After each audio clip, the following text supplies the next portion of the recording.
Good evening. This is CTV News. I'm Byron Scott. In an effort to keep more veterans in Maryland, Governor Wes Moore is backing tax credit legislation. Testifying before a House committee this afternoon, Moore spoke on the importance of the Keep Our Heroes Home Act. The measure would increase tax exemptions on retirement incomes for veterans. Retirement income up to $25,000 would be exempt in 2013 and rise to $40,000 next year. What this would allow us to do is stay consistent and keep pace with our neighbors to make sure that Maryland becomes not just where this becomes Maryland's decade, but it can become Maryland's decade because our veterans community will do what they historically have done, which has helped to lead the way. Now, Moore says if the bill becomes law, it could potentially save Maryland families, military families, up to $30 million annually. Well, the Prince George's Council passed legislation last summer authorizing a property tax credit for county seniors. Residents 65 and older who have owned their homes for at least 10 years can get a 5-year 20% credit. Now, Delegate Julian Ivey is proposing another similar tax credit, but this time through the state. This is a bill to offset annual tax increases for our seniors making below $70,000. It's a really important bill because we need to make sure our seniors are able to age in place right here in Prince George's County. We know that they're the backbone of our community, and we need to make sure that as prices rise across the country and right here, whether we're talking about property tax assessments or gasoline or the cost of an egg, we need to make sure that people that are on a fixed income, the bedrock of our community, that they're being protected and looked after for. Ivey plans to introduce his measure during Friday morning's county delegation meeting. Well, if you send unsolicited sexual images to someone electronically, you'll be held accountable. That's under a measure sponsored by Maryland Delegate Leslie Lopez. Her legislation, House Bill 600, will create a task force aimed at preventing and responding to non-consensual sexual images. This bill is critical right now because technology is changing and evolving at a really rapid pace. And we're seeing it impact young people, particularly young women, in a way that's really traumatic. And so at the very least, the state should dedicate some resources to understand how we can address this. We can't normalize this behavior. We know that young people today face so much trauma and particularly trauma related to sexual violence. We can't allow this type of triggering behavior to be normalized. And so it's important to address that. Lopez represents District 39 in Montgomery County. Well, school CEO Dr. Monica Golson is firing back at allegations of out-of-control school construction spending coming from some on county council. Some members have called on a state inspector general to investigate what one called waste and incompetence. Golson said the school system was never asked to give its side of the story before a call for an investigation. Angela Alsobrooks, who blamed inflation in part, had this to say. Well, I feel like every other taxpayer, we want to make sure that all of our dollars are used wisely. In this case, school construction has become very expensive.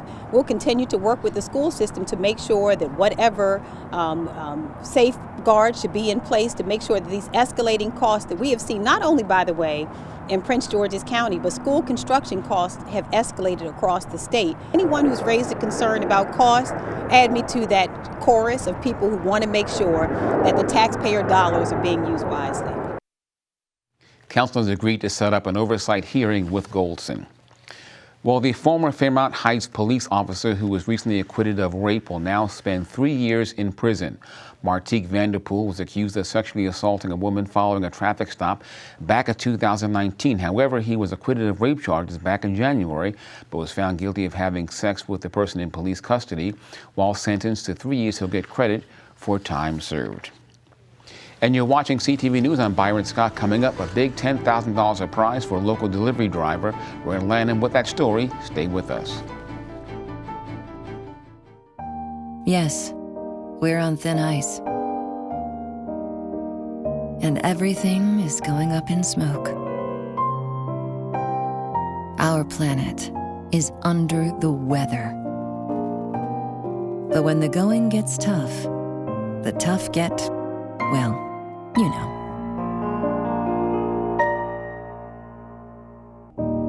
Love it or lose it. Welcome back. Here are the latest COVID-19 numbers for our area. The Maryland Department of Health has confirmed 650 new cases. The county's positivity rate is at 10.22%. 4 Marylanders have died of COVID over the past 24 hours, and 444 are hospitalized with the disease. Well, the Prince George's Chamber of Commerce hosted its State of the Chamber breakfast yesterday. Earlier, CTV sat down with the Chamber's new president, Alexander Austin, who took over as president and CEO in December. He says his goals for the Chamber include significant growth. Want to establish a proven system and process for the Chamber. Want to be able to have cataloged at least 10,000 businesses, registered companies in Prince George's County, and understand how we provide meaningful data to all of our strategic partners and to county leadership as well. And, have examples of businesses that have started in the county and created successful exits in the county. Austin was appointed to head the chamber following the death of longtime leader David Harrington. Well, a Brandywine man is facing multiple charges after targeting victims he met on a popular dating app. This is 26-year-old Rodney Richardson. He faces rape, kidnapping, handgun offenses, armed robbery, and other charges. Police say he's connected to 2 separate incidents that occurred this month. One male victim was allegedly raped by Richardson at gunpoint. Police say he then took him to a bank where he forced him to take money out of his account. The other victim was carjacked at gunpoint. Well, a Suitland man is arrested after being stopped in a stolen Hyundai. 27-year-old Brandon Handy was also allegedly found with a loaded handgun in his waistband. He's facing numerous car theft and gun charges. Officials say millions of Hyundais and Kias have been targeted by thieves using USB cords. Both companies have now developed theft deterrent software for the vehicles. The update can be installed free of charge for any owner of those vehicles. If you have a Kia, call 800-633-5151. If you have a Hyundai, call 800-333-4542. Well, your local Amazon driver is brought to tears this morning after getting a hefty bonus from a company. This is Shirley Gale, a delivery driver for Amazon at their Lanham facility. Today, the corporation honored her with a $10,000 check for being the winner of its Alexa Thank My Driver initiative. Officials say last December, the company launched the program, which allowed Alexa users to thank their Amazon delivery drivers. Gale, not only there she is, earned a bonus, but she was also able to pick a charity that she wanted to donate money to. She chose the American Heart Association, which also received the check for $10 grand. I did it for fun. I was actually really surprised. I'm telling everybody, I did not think I was going to win. I really didn't think I was going to win the grand prize. Out of everybody, I didn't think I was going to have the most, but I'm actually really happy that I won. We're proud of the drivers out there that work hard every day to delight our customers. So every opportunity to give our customers the chance to show that gratitude and say thank you, we think is super important. Gail earned the most thank yous, which total 315. Good for her. Well, still to come, the Thursday Sports Report with Simon Buggs. Stay tuned. Hey guys, Simon Buggs here, and coming up soon, the Washington Nationals begin their spring training camp without one of their key players, and the Bowie State men and women's basketball team took the court last night against a conference foe. Don't go anywhere. This man needs updated COVID protection. So does she. Yep, these guys too. Because COVID is still out there, and so are you. And if your last vaccine was before September 2022, you're out there with fading protection. But an updated vaccine restores your protection, so you can keep doing you. Get an updated COVID vaccine and stay out there safely.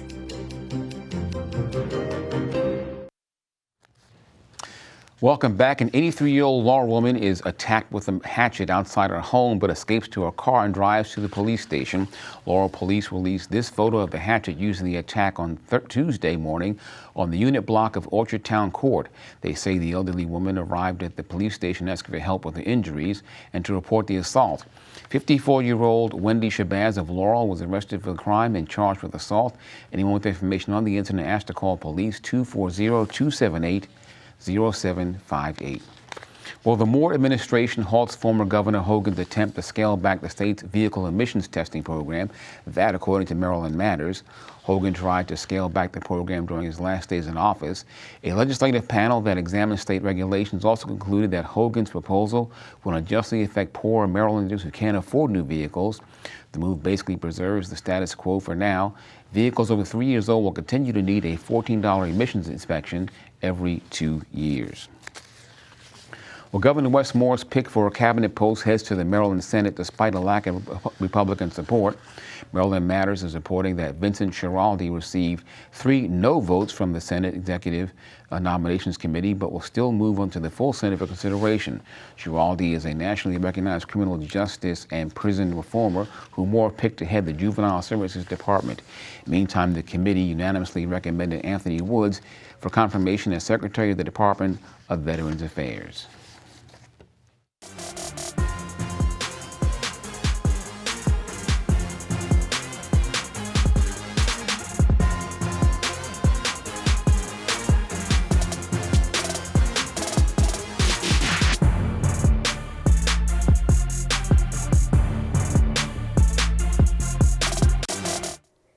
The Washington Nationals began their spring training yesterday in West Palm Beach, Florida, but one of their star players wasn't in attendance. Pitcher Steven Strasburg had a setback in his recovery from a surgery he had back in 2021 for thoracic outlet syndrome. Strasburg had a tough time staying healthy as he has undergone 2 surgeries in the last 3 years. He has also pitched only 31 innings since the 2019 World Series. The Nats opened up the season against the Atlanta Braves at home on March 30th. Switching to college hoops, the Bowie State men and women's basketball team took the court against Virginia State University yesterday and lost. The men 85-69 and the women 50-41. But both teams will have a chance to redeem themselves as they go up against Lincoln University on Saturday. And finally, the Capitals will be in action tonight and try to end their losing streak as they face the Florida Panthers at 7 o'clock. Simon Buggs, CTV Sports. Thank you, Simon. And that's CTV News for now. Thanks for tuning in. I'm Byron Scott. Good night.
To pose, now shush. She makes the sound she makes to come.